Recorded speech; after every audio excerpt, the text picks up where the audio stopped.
Yes, firme forte. Hoje nós vamos mostrar os modos que conseguir pintar o cabelo de rosa sem ter tinta rosa e sem descolorar cabelo.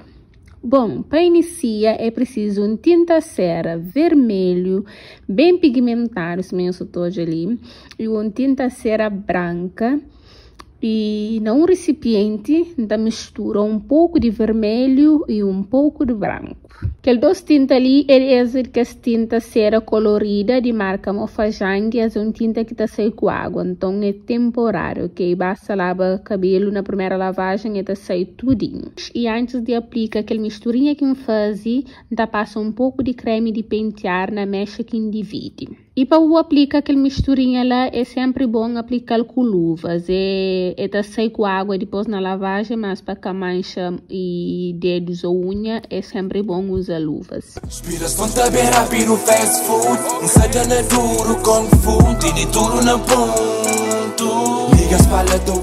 E não é que misturinha deu certo?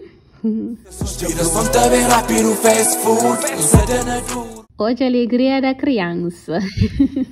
É só aplicar aquela misturinha lá para toda parte de cabelo e bata fazer fitagem.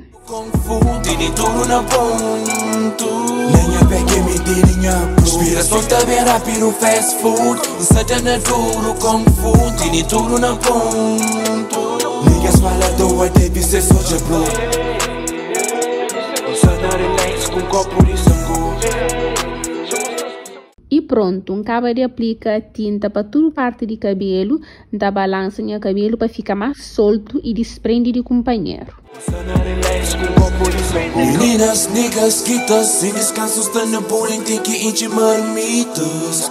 Bebidas, dívidas, dramas, sem tempo para os na movie, o destaque não tem que esquivas. E depois é só deixar seca. Naturalmente ou seca com secador. A minha já mesmo seca com secador para modo querer mostrar o resultado logo no mesmo dia. E pronto, esse foi o resultado final. Amei. Você está sentindo a própria Barbie. Cabelo fica super lindo, solto e com o seu balanço e também definido. Número que te importa, alguém tinha as niggas na back te suporta, sentimento na cara, rima quinta sorte. Bom, espero que vocês gostem do vídeo e das novo cor rosa que pinta em cabelo. Beijos, não fica direito e até o próximo vídeo. Tchau! Inspiração tá bem rápido, fast food.